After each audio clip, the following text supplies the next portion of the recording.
अब दिन कशी कठीण यावी भगवान साहब है पण कोई कब तक कोई दीदी कब तक कोई दीदी अब मैं चेलगणी पढ़ाना बेचारे तो बिल्कुल नहीं है ना। अब वो कहीं मैं पढ़ूँ क्या नहीं चल रहा है। नहीं काम चलता नहीं। मेरे पास आदमी नहीं होने से, अपनी औलाद नहीं होने से नहीं चल पा रहा। अच्छा। पर 4 दांत टूट गए और ये आंख फूट गई। बिल्कुल नील हो गया काम, बिल्कुल। अच्छा। तो नहीं चल रहा, बिल्कुल नहीं चल रहा है। नहीं तो ठीक हो वी बाद में बैठे घरते घरते घरते बिल्कुल खत्म है। आगे मेरे इंजीनियरिंग की पढ़ाई करने का विचार है, पर घर की आर्थिक स्थिति की वजह से मैं आगे पढ़ नहीं पा रही हूँ। आपके नहीं करनी ला नहीं कोई। अब चली क्यों आती है। आधार कार्ड के प्रॉब्लम है ना, ये इसमें अच्छा। वर्ष ज़्यादा हो गए हैं एज मिसमैच एज में। हाँ अच्छा। सबसे पहले मैं हेलो रानीखेत का बहुत बहुत धन्यवाद करती हूँ। दूसरा, मैं सभी से अनुरोध करती हूँ, खासकर यूथ जो है हमारा, मेरी एज का या मुझसे बड़े या मुझसे छोटे जो बाहर जाएंगे पढ़ने के लिए, तो मेरा ये मानना है कि अगर आप बाहर पढ़ भी रहे हैं तो फिर भी आप एक ग्राउंड अपने जो आपका जो गांव है वहाँ से जुड़े रहें। और मैं यही चाहती हूँ कि आप लोग भी आगे आए, हेलो रानीखेत टीम के माध्यम से आगे आए और ऐसे ही लोगों की मदद करें। धन्यवाद। हेलो हाय नमस्कार बैलाग दोस्तों, मैं हूँ Neeraj Singh Phartiyal, team hello Ranikhet hello Kumaon से। और मैं हूँ Manish Sadbhavna, team hello Ranikhet hello Kumaon से। और आज team hello Ranikhet hello Kumaon पहुँची है रानीखेत से केवल 8 किलोमीटर की दूरी पिलखोली में। और पिलखोली में दोस्तों एक बहुत ही पुरानी बेकरी है जो कि लगभग 45 से 47 साल पुरानी है। और जब बचपन में मैं यहाँ पर स्कूल में आया करता था तो उसी टाइम से हम यहाँ पर बेकरी में हमारा आना जाना रहा है मनीष भाई। और आप बताइए, आपको कैसे पता चला इस बेकरी के बारे में? इस बेकरी के बारे में जो हमें इंक्वायरी दी थी वो एक पिलखोली की ही एक सिस्टर है, नाम है पल्लवी मेहरा। तो उसने कहा था कि कभी आप पिलखोली आइए और इस बेकरी के बारे में थोड़ा प्रयास कीजिए कि अपने चैनल के माध्यम से इसे दिखा पाए ताकि ये लाइमलाइट में आ जाए। क्योंकि तो एक हिसाब से मनीष भाई मेरे को लगता है कि इसकी देखिए मार्केटिंग सही तरीके से नहीं हो पा रही, या फिर जो प्रोडक्ट बन भी रहा है वो भी कहीं ना कहीं मार्केट में नहीं जा पा रहा है। तो इस बेकरी के बारे में मनीष भाई, हम मेरा गाँव क्योंकि यहाँ से नज़दीकी है नीचे, तो जब यहाँ पर ग्वाले या फिर पानी वानी भरने आते थे, हमारे गांव से अभी भी आते हैं कई लोग, तो यहाँ पर बेकरी में उनका आना जाना लगा रहता है। तो उस लिहाज से भी ये बेकरी बहुत इंपॉर्टेंट हो जाती है।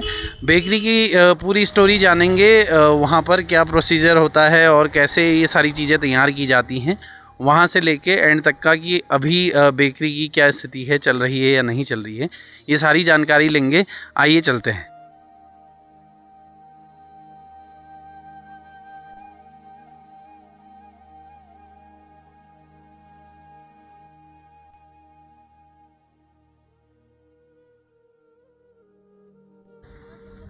तो दोस्तों अभी हम मौजूद हैं इस फैक्ट्री में, इस बेकरी में, जहाँ की लगभग 40-45 सालों से बिस्किट वगैरह और जो यहाँ पे चीज़ें बनती है, बिस्किट हो गया, पब बनता है यहाँ पे, क्रीम रोल, कई सारी जो हमारे बेकरी प्रोडक्ट्स हैं वो यहाँ पर बनते हैं।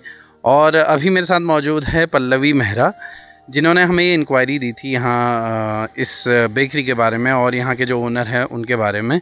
तो पल्लवी से थोड़ी सी बात करते हैं, क्योंकि मैं भी इसी स्थानीय क्षेत्र से आता हूँ, चमोली मेरा गांव है। तो मैं भी दोस्तों स्कूल टाइम में जब हम आते थे तो यहाँ पे कई सारे प्रोडक्ट्स हम यहाँ से ख़रीद के जाते थे। तो पल्लवी, आपको सबसे पहले तो आपको बहुत बहुत धन्यवाद करना चाहूँगा कि या फिर ऐसी एक स्टोरी हमारे सामने लेकर आए, बहुत बहुत धन्यवाद उसके लिए। और साथ में आपसे जानना चाहूँगा कि आप कब से यहाँ पर बेकरी के बारे में जानते हैं, या कब से आप यहाँ पर इन टच हैं? सभी को मेरा नमस्कार, मेरा नाम पल्लवी मेहरा है और मैं इस बेकरी से शायद बचपन से जुड़ी हूँ। जब मैं अपनी मम्मी के साथ यहाँ घूमने आया करती थी, मेरी मम्मी ने मेरे को हमेशा से बोला कि यहाँ पे एक बेकरी है। तो मैं इनसे मजाक में, बेकरी फैक्ट्री है यहाँ पे कैसे हो सकती है फैक्ट्री? तो मम्मी बोलती थी है यहाँ पे, मैं दिखाने आती हूँ। तो मम्मी एक दिन मेरे को यहाँ लाई और मैंने यहाँ बिस्किट वगैरह खरीदे। अच्छा। मैंने खाए। लेकिन इसी बीच मेरे को 2 साल पहले पता चला कि यहाँ पे जो यहाँ की मालकिन है वो गिर गई थी और उनकी गलती से आँख में चोट लग गई थी। तो मैं एक बहुत गहरी और बहुत गहरी सोच में पड़ गई कि अब कैसे होगा अब।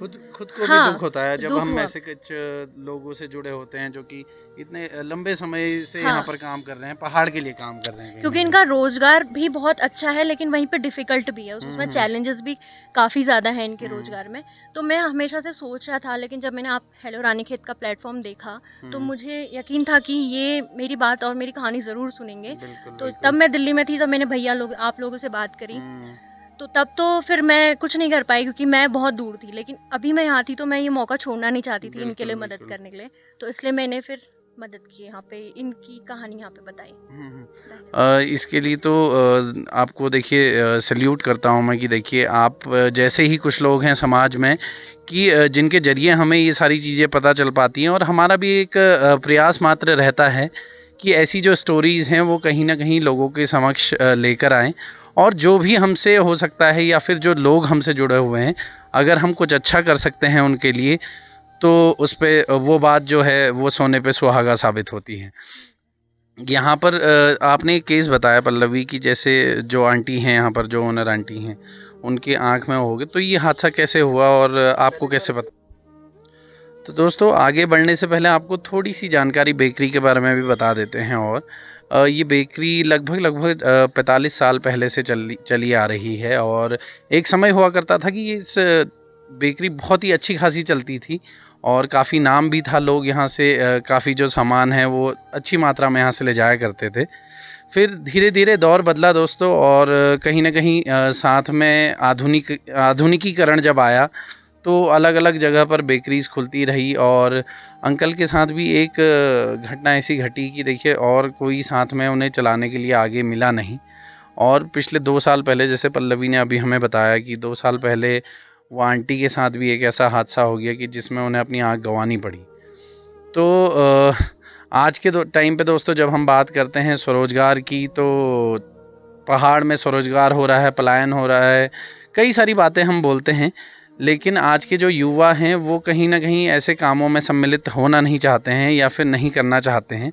तो पल्लवी आपसे जानना चाहूँगा कि क्या कारण मानती है कि आज के टाइम पे जो युवा है वो पलायन ज़्यादा कर रहा है, या स्वरोजगार या थोड़ा मेहनत वाला काम नहीं करना चाह रहा है? मेरे हिसाब से ऐसे जो काम हैं, जैसे अभी हमने देखा था हमारे ही रानीखेत से एक आंटी थी, कुछ बिष्ट नाम था उनका, वो अपने ही हैंडीक्राफ्ट्स में आज देश विदेशों में जानी जा रही है। चैनिका बिष्ट जी का, चैनिका जो बिष्ट, आपने हाँ। एपिसोड हेलो रानीखेत पे देखा होगा। हाँ जी, तो वैसे ही मैं देखा जाए तो उस ऐसे कामों में बहुत डिफ़िकल्टी होती है, बहुत मेहनत लगती है। और मुझे लगता है आजकल का युवा कहीं न कहीं अपने अंदर की छुपी वो जो उनके अंदर कैपेबिलिटी है उसको बाहर नहीं निकालना चाह रहे हैं। उनको सब कुछ हाथ पे मिल रहा है, पका-पकाया हलवा बोल सकते हैं हम। वो चीज़ जब मिल रहा है तो वो मेहनत नहीं करना चाह रहे हैं। लेकिन मेरी सबसे ये विनती भी है कि आप मेहनत करना सीखें, तब जाके आपको अनुभव होगा कि कैसे करें। अगर कल की डेट पे जो हैंडमेड मशीन्स हैं, जैसे अभी हम देखेंगे आगे कि इन लोगों ने नेचुरली ओवन बना रखा है, बट अगर कल की डेट पे वो ओवन, जो इलेक्ट्रिक ओवन हम आज यूज़ कर रहे हैं, वो ओवन अगर ख़राब हो जाए तो उसके अलग उसका सप्लीमेंट हम क्या यूज़ कर सकते हैं। लेकिन अगर इन अंकल जैसे हम लोग हों, जैसे हमें पता हो कि हम नेचुरली कैसे क्रिएट कर सकते हैं वो चीज़, क्योंकि हमने हमेशा से ये देखा है कि प्रकृति हमें सब कुछ खुद देती है, लेकिन हम उसको पहचान नहीं पाते, और या पहचानते भी हैं तो बहुत लेट में पहचानते हैं। तो इसलिए मुझे ये लगता है कि युवा को मेहनत भी करनी चाहिए, और वो कहीं ना कहीं लैग कर रहा है इन चीज़ों में। ऐसी जो फैक्ट्रीज़ हैं या फिर जो बेकरीज़ हैं, हैंडमेड बेकरीज़ आप कह सकते हैं, जो कि पौराणिक टाइम से ही चली आ रही हैं, और उसी का प्रयोग अभी भी यहाँ पर होता है। अंकल जी से हमने बात करी तो अंकल जी ने हमें बताया कि आज के टाइम पे उनका जो व्यापार है या फिर जो काम धंधा है वो इतना चलता है कि सिर्फ़ और सिर्फ अपने घर की जो रोज़मर्रा की ज़रूरतें हैं वो भी सही तरीके से पूरी नहीं कर पाते हैं। और साथ में एक बात अंकल ने ऐसी गहरी बोल दी कि मुझे काफ़ी बुरा भी लगा उसमें। अंकल ने कहा कि मुझे लगता है कि अब मैंने कहीं ना कहीं ये फ़ील्ड ही गलत चुन लिया, और ये जो शब्द थे काफ़ी आहत करने वाले थे। तो जानेंगे, अंकल जी से भी बात करेंगे और बात करेंगे आंटी जी से भी। बने रहिए हमारे साथ।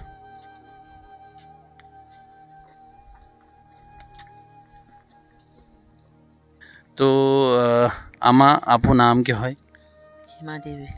खीमा देवी। तो यहाँ जो फैक्ट्री है, या जो बिस्कुट फैक्ट्री या बेकरी है, तो कतु टाइम में चले रहे हो और कोस रो एल तालिका सफर ये बारे में इतका बताइए।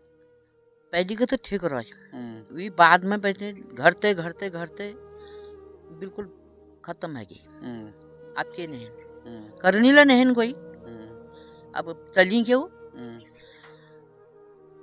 और आप बिल्कुल काम हम सब बंद हो गो काम हमार कोई कमौनी धमौनी हो ना ए भाव है हमारी बस। कतु टाइम है आपको जब पे लागू की काम धंधे थोड़ा है ही गई 40-45 साल है काम धंधे आपको कब लागू की कब बेटी कम है वो काम है गई 3-4 साल बेटी कम है वो। अच्छा तो पहले यहाँ कतु लोग यहाँ काम करछी फैक्ट्री में ये बारे में ये तक बताओ।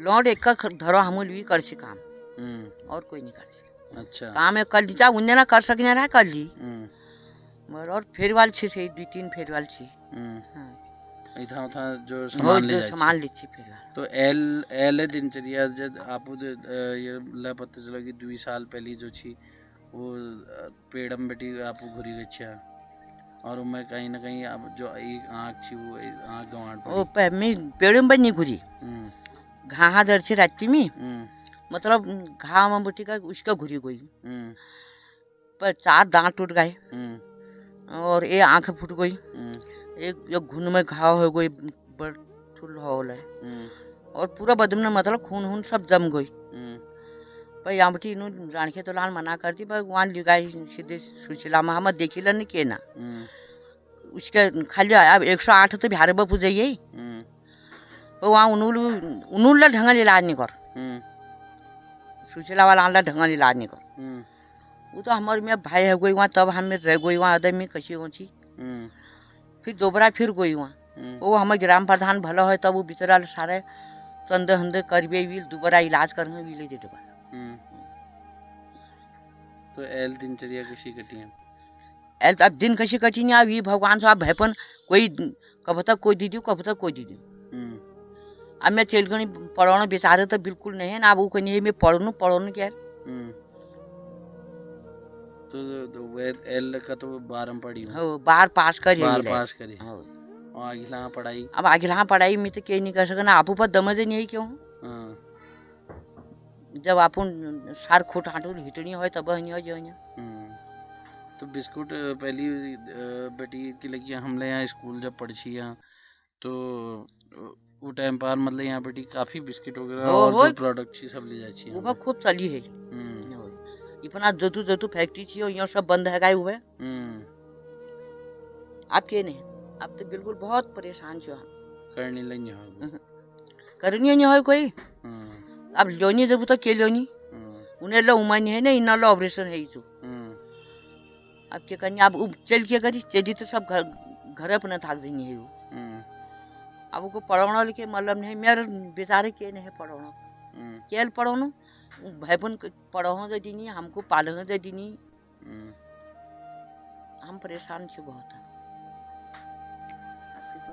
तो अम्मा की एक बेटी है जो कि अभी 12 पास आउट कर चुकी हैं और आगे पढ़ना चाहती है लेकिन इस स्थिति में परिवार नहीं है कि उस बच्ची को आगे पढ़ाया जाए या फिर आगे पढ़ा सके। तो तमाम जनता से और तमाम हमारे दर्शकों से मैं अनुरोध करना चाहूँगा, रिक्वेस्ट करना चाहूँगा कि अगर आप बच्ची की प्रियंका की आप आगे की पढ़ाई का खर्चा वहन कर सकते हैं या फिर इस काम में हमारा कहीं ना कहीं साथ देना चाहते हैं तो आप ज़रूर हमसे संपर्क कीजिए और हमारा जो नंबर है वो यहाँ पर मेंशन्ड है और आगे आप और हम मिलकर किसी की ज़िंदगी बदल सकते हैं।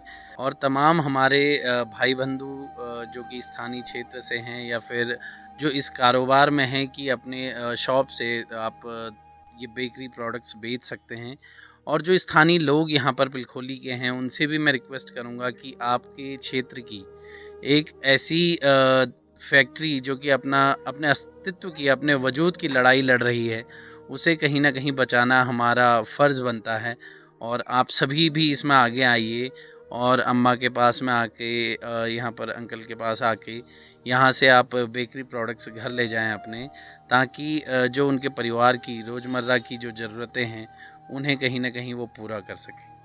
तो दोस्तों मेरे साथ अभी मौजूद है प्रियंका, और प्रियंका से हम बातचीत करेंगे, लेकिन आप सभी को उससे पहले एक बात बताना चाहूँगा कि प्रियंका से जब हम यहाँ पर पहुँचे थे थोड़ी देर पहले मैंने बात की थी पर्सनली, और प्रियंका से मैंने जानने की कोशिश की कि प्रियंका अगर तुम इस बिज़नेस को रन कर रही होती तो तुम क्या चेंजेस चाहती यहाँ पर अपने इस कारोबार में। तो प्रियंका ने मेरे को एक बात बोली और मेरे को बहुत ही अच्छी लगी। उसने कहा कि दादा देखिए, यहाँ पर जितनी भी सारी चीज़ें हैं सारी हम पुरानी यूज़ कर रहे हैं, कहीं ना कहीं पारंपरिक तौर तरीके से हमने भट्टी बनाई हुई है, उसी तरीके से बनती हैं। आज के टाइम पे अगर हम आगे बढ़ना चाहते हैं तो कहीं ना कहीं हमें अपने कारोबार में आधुनिकीकरण लाना पड़ेगा, और इलेक्ट्रॉनिक भट्टियाँ जो कि आजकल मोस्टली अमूमन हर बेकरी में मिलती है, तो वो हमें इस्तेमाल में लानी पड़ेंगी। तो प्रियंका ने ये एक बहुत ही बेहतरीन सुझाव और आइडिया दिया। और प्रियंका अभी आपका 12th हो गया है, तो आगे क्या करने का विचार है बेटा? आगे मेरे इंजीनियरिंग की पढ़ाई करने का विचार है, पर घर की आर्थिक स्थिति की वजह से मैं आगे पढ़ नहीं पा रही हूँ। घर मतलब पापा की फैक्ट्री है तो वो भी ज़्यादा चलती नहीं है, हफ्ते 2 हफ्ते में 1 दिन चलाते हैं, तो इस वजह से मैं अपनी आगे की पढ़ाई कर नहीं सकती हूँ। और 12th तक तो मामा लोगों ने मतलब थोड़ा सहारा दे के 12th मुझे पास आउट करवा दिया। तो आगे की पढ़ाई करने के लिए अभी आप सक्षम नहीं है आर्थिक तौर पे। मैं दोस्तों रिक्वेस्ट मैंने पहले भी की हुई है कि देखिए, पढ़ाई करने का मन भी है बच्ची का। आपकी बेटा 12th में कितने परसेंटेज आई थी? 65। और कौन सी स्ट्रीम है आपकी? साइंस स्ट्रीम है आपकी। अभी बेटा जैसा आपने बोला इंजीनियरिंग करनी है, तो इंजीनियरिंग ही क्यों करनी है आपको? मेरा पहले से ही मतलब गोल था कि मैं इंजीनियरिंग लाइन में जाऊं। कौन सा इंजीनियर बनना चाहते हैं आप? मैं कंप्यूटर साइंस से करना चाहती हूँ, सॉफ्टवेयर वगैरह। अच्छा, तो सॉफ्टवेयर में डिटेल्ड जानकारी के लिए या फिर सॉफ्टवेयर फील्ड में आप अपना करियर बनाना चाह रही हैं? तो दोस्तों अंकल से बात करते हैं और जानते हैं उनके सफ़र के बारे में, उनकी जीवनी के बारे में। अंकल, पिछले 40-45 सालों से आप ये फैक्ट्री चला रहे हैं। हाँ। सबसे पहले मैं जानना चाहूँगा, मेरे दर्शकों को एक बार ये आपका नाम बता दीजिए। मेरा नाम चंदन सिंह। हाँ, चंदन सिंह अधिकारी है। अच्छा। हाँ। तो कितने टाइम से यहाँ पर काम कर रहे हैं यहाँ पर? मेरे को हो गए यहाँ से 45-46 साल हो गए। 46 साल हो गए। हाँ।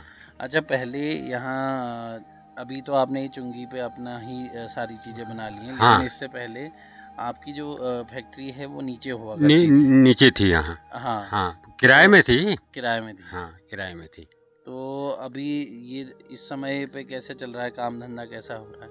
बिल्कुल नील हो गया काम, बिल्कुल। अच्छा, नहीं चल रहा, बिल्कुल नहीं चल रहा है। नहीं।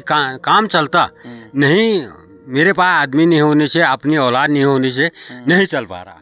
अच्छा ना, ठीक है। नहीं, मेरे बाल बच्चे होते तो मैं इस काम को और बढ़ाता, उनको सिखा देता ना, तो वो अपना बना देते, वही कारीगर रखो, ये ऐसा करो ऐसा करो कह देता ना। अब तो वही कोई साधन ही नहीं है, तो क्या बताऊँ मैं। मेन चीज़ तो ये हो गई।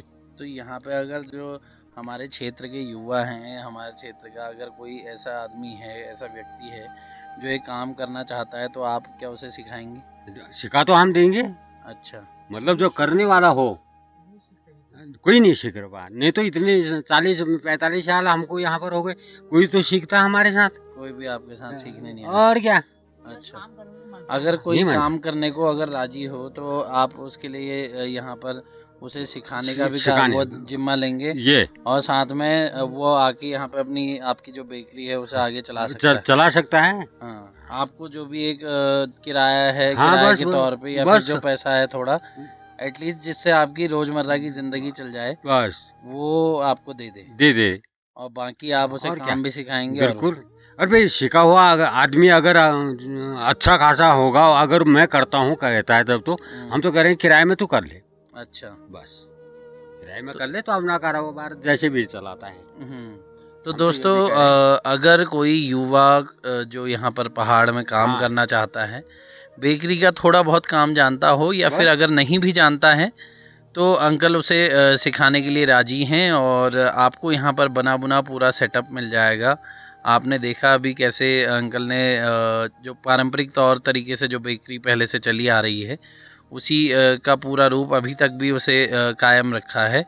और अंकल खुद भी यहाँ रहते हैं। आपके लिए बहुत बड़ी एक अपॉर्चुनिटी है कि आप आगे आएँ और ये काम आप कर सकते हैं। पहाड़ में अगर आप रोज़गार देख रहे हैं तो ज़रूर से अंकल से संपर्क कीजिए या फिर आप डायरेक्टली हमसे भी संपर्क कर सकते हैं। बिल्कुल।